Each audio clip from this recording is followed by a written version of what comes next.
আসসালামু আলাইকুম প্রিয় দর্শক মন্ডলী, সবাই কেমন আছেন? আশা করি ভালো আছেন। বাংলাদেশ মানেই মাছে ভাতে বাঙালি, আর এই জন্য বাংলাদেশের মানুষরা বেশিরভাগ মাছ এবং ভাত খেতেই পছন্দ করে। আর সেই ভাতের পিছনে শ্রম দেয় হাজার হাজার কৃষকরা এবং যারা ধান কাটে তারা।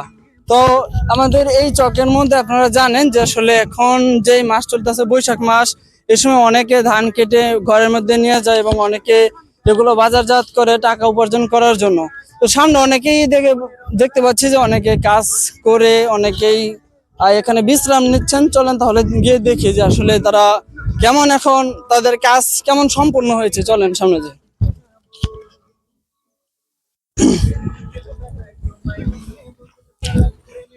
আসসালামু আলাইকুম তাছাড়া, ভালো আছেন? কোথা থেকে আসছেন?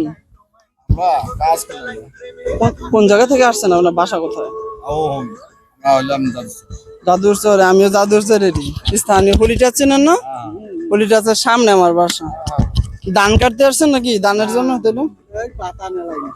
হ্যাঁ, পাতা নিড়ানি দিলেন। ও, কি ধান খেতে দিত নাকি? কোন ক্ষেতের? পাতা। তো উঠাইবেন কবে? আচ্ছা, এটা কোন মাসে উঠতে পারে মূলত? এটা কাজ শেষ হয় কোন মাসে?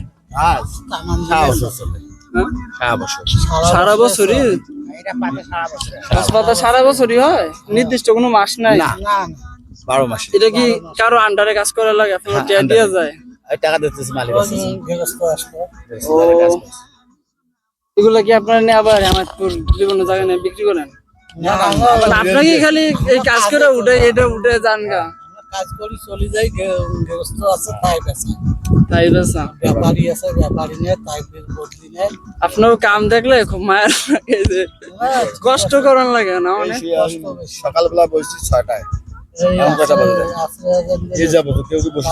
ধান খাতের কাজ তো আরো বেশি কঠিন না? দাম বেশি আছে, যাই গোসল করা লাগে, গোসল করবো, আবার বাজার খরচ, আবার রান্না বান্না আছে, বিভিন্ন লোকের বিভিন্ন রকম কষ্ট বেশি। বিভিন্ন জায়গায় তো নিয়ে যায় আপনাকে ওই জিনিস। পাঠান পাড়া যায়, সিঙ্গের যায়, সিঙ্গার নিয়ে বিক্রি করে। আপনার ওটা কি হাইব্রিড না দেশি? আপনার যেটা নেন কাজ করেন হাইব্রিড?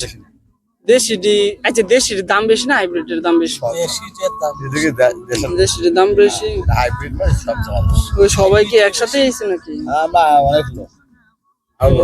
তো দেখি মাঝে মাঝে বড় বড় বাস ট্রাক দিয়া এগুলো নিয়ে আসতেছে ধান নিয়ে